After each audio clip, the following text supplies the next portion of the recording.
Hello everyone, welcome to arts study made easy. Arts study made easy में आपका बहुत बहुत स्वागत है। We have started political science series of class 6।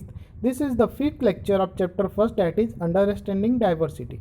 Understanding diversity का ये हमारा 5वां लेक्चर है।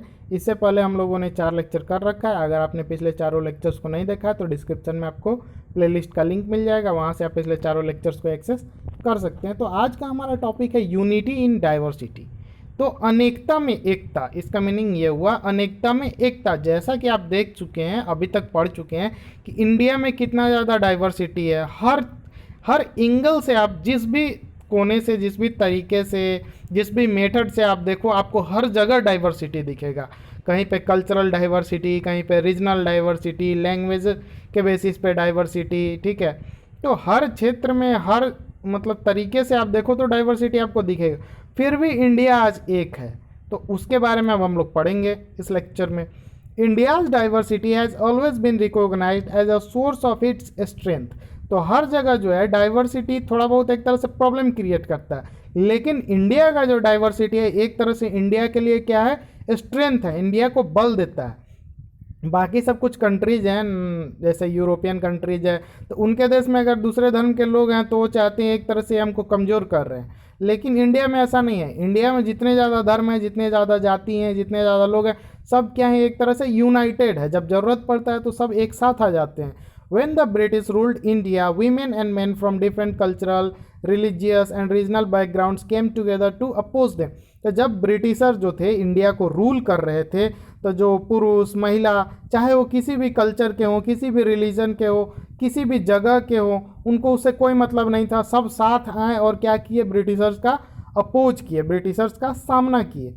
India's freedom movement had thousands of people of different backgrounds in it.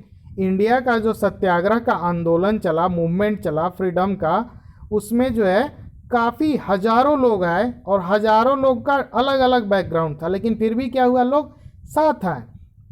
They work together to decide joint actions. वे लोग साथ काम किए, साथ एक्शन लिए कि हाँ क्या करना चाहिए। They went to jail together. वे लोग साथ जेल गए। They found different ways to oppose the British. वे लोग साथ मिल करके ब्रिटिश को कैसे अपोज करना है, अपना अलग अलग मेथड लगाएं, ठीक है। Interestingly the British thought they could divide Indians because they were so different. तो ब्रिटिशर को क्या लगा था कि इंडिया जो है, यहाँ पे काफ़ी ज़्यादा डाइवर्स लोग हैं, ठीक है, काफ़ी ज़्यादा यहाँ पे डाइवर्सिटी है, तो हम क्या करेंगे, डिवाइड एंड रूल पॉलिसी को लगाएंगे। यहाँ पे लोगों को बांटेंगे, धर्म के नाम पे, जाति के नाम पे, कलर के नाम पे, लैंग्वेज के नाम पे, सब के नाम पे क्या करेंगे, लोगों को बांटेंगे और लोगों पे राज करेंगे। लेकिन ऐसा बिल्कुल नहीं हुआ। And then continue to rule them, ऐसा वो शुरू में किए, लेकिन but the people showed how they could be different and yet be united in their battle against the British. लेकिन इंडियंस ने, इंडिया के लोगों ने उनको दिखा दिया कि कैसे वे लोग एक होकर के ब्रिटिशर्स का क्या कर सकते थे, सामना कर सकते थे, और किए भी।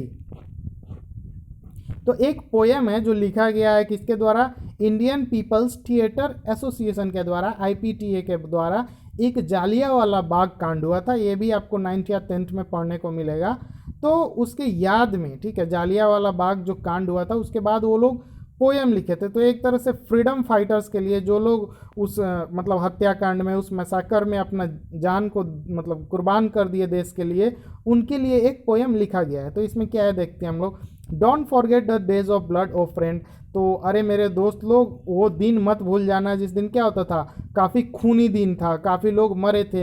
इन the midst of your happiness remember to shed a tear for us. आज जो आप लोग खुश हो, तो इस खुशी में भी क्या करो, उन लोगों के लिए समय निकाल करके थोड़ा आंसू बहा लो। The hunter has torn away every single flower. तो ऐसा बोला जा रहा है कि शिकारी ने पूरे फ्लावर को तोड़ दिया। यानी कि इसका ये मतलब नहीं है कि फ्लावर तोड़ना, इसका ये मतलब हुआ कि जो एक तरह से हंटर, यानी कि क्रूएल, वहाँ पे जो जनरल डायर था, एक तरह से मिलिट्री का आदमी था, उसने क्या किया, सारे लोगों को मार दिया। ये लाइन बता रहा है। Do plant a flower in the desert garden dear friend. तो ये बता रहा है कि आप ऐसे जगह जहाँ पे कोई नहीं रह सकता था, वहाँ पे जहाँ पे फ्लावर नहीं उग सकते हैं, वहाँ भी फूल लगाओ मेरे दोस्त। जैसे डिजर्ट में वहाँ पे फ्लावर नहीं उग सकते हैं, फिर भी आप लगाओ। इसका अलग, ये अलग मतलब आप निकाल सकते हो कि जहाँ पे नहीं कोई भी है वहाँ पे भी साथ रहो, जहाँ अनेकता है वहाँ एकता रखो। मीनिंग आपके ऊपर है, आप इसको कैसे इंटरप्रेट करते हो। Having fallen to bullets we slept in Jallianwala Bagh, यानी कि गोली लगने के बाद हम लोग क्या हुआ, जालियावाले बाग में ही गिर गए। Do light a lamp on this lonely grave O friend, तो हम लोगों के कब्र पे क्या करो, एक दिया जलाओ मेरे दोस्त। The blood of Hindus and Muslim flows together today, तो आज के दिन जो है हिंदू मुस्लिम सबका एक साथ खून बहा है। Do soak your robe in this river of blood dear friend, तो आप क्या करो, इस खून को, इस खून का एक तरह से बदला लो, खून में नहाओ, जैसे बोलना, इस टाइप का मीनिंग निकाला जा रहा है कि आप एक हो जाओ। सम रॉयट इन जेल्स वाइल अदर्स लाई इन ग्रेव, कुछ जो हैं जेल में चले गए हैं, कुछ कब्र में हैं। Do shed a few tears for them O friend, तो मेरे दोस्त लोग आप क्या करो, उनके लिए थोड़ा आंसू बहाओ, उनको याद करो। ये पोएम है। तो दिस सॉन्ग वाज संग after the Jallianwala Bagh massacre in Amritsar, in which a British general often fired on a large group of unarmed peaceful people, killing many and wounding even more।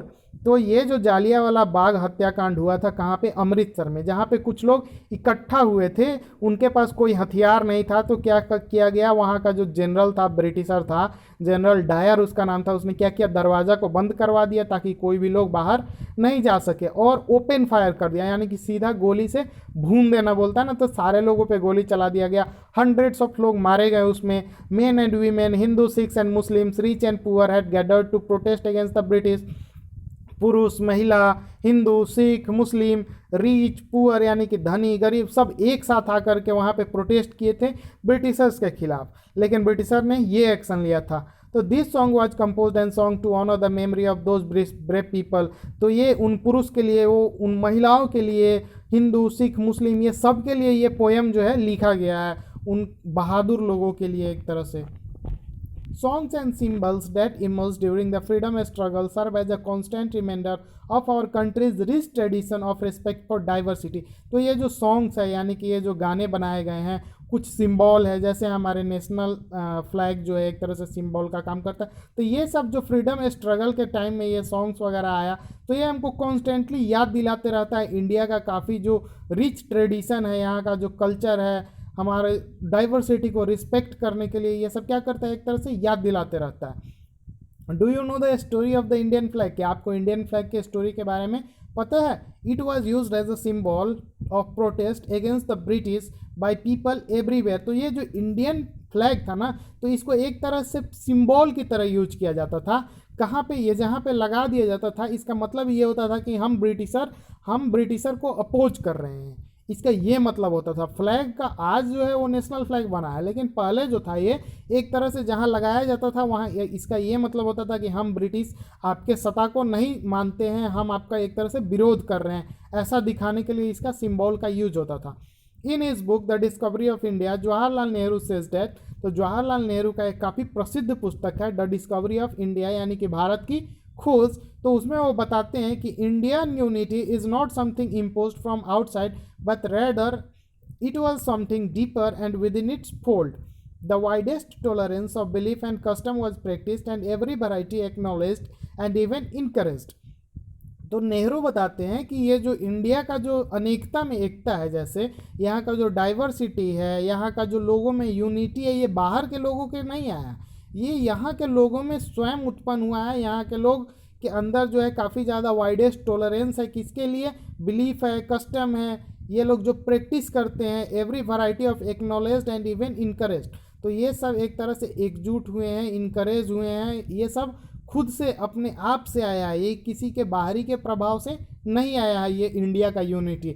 And it was Nehru who coined the phrase unity in diversity to describe the country. और वो जवाहरलाल नेहरू जी ही थे जो हमारे पहले प्रधानमंत्री भी हैं थे, मतलब, तो उन्होंने ही ये यूनिटी इन डाइवर्सिटी यानी कि अनेकता में एकता, एक जो टर्म है, इसको क्वाइन किया था, इस फ्रेज को क्वाइन किया था सबसे पहले हमारे कंट्री को एक तरह से रिप्रेजेंट करने के लिए कि भारत में क्या है, इतना ज़्यादा अनेकता है, इतना ज़्यादा विभिन्नता है, फिर भी क्या है, भारत एक है। ये आप एक फ़ोटो देख सकते हैं, जवाहरलाल नेहरू जो है इंडिपेंडेंस डे पे क्या कर रहे हैं, स्पीच दे रहे थे। तो यहीं पे हम लोगों का अंडरस्टैंडिंग डाइवर्सिटी चैप्टर ख़त्म होता है। होप कि आपको ये चैप्टर पूरी तरह से समझ में आया होगा। अगर आपको किसी लेक्चर में दिक्कत हो रहा है तो आप कमेंट करके बता सकते हैं, ठीक है, या आप उस लेक्चर को दोबारा भी देख सकते हैं। अगर आपको पीडीएफ चाहिए तो डिस्क्रिप्शन में आपको टेलीग्राम चैनल का लिंक मिल जाएगा, वहाँ से आप पीडीएफ को डाउनलोड कर सकते हैं। तो चलिए आज के लिए इतना ही। Thank you for watching, stay tuned with us.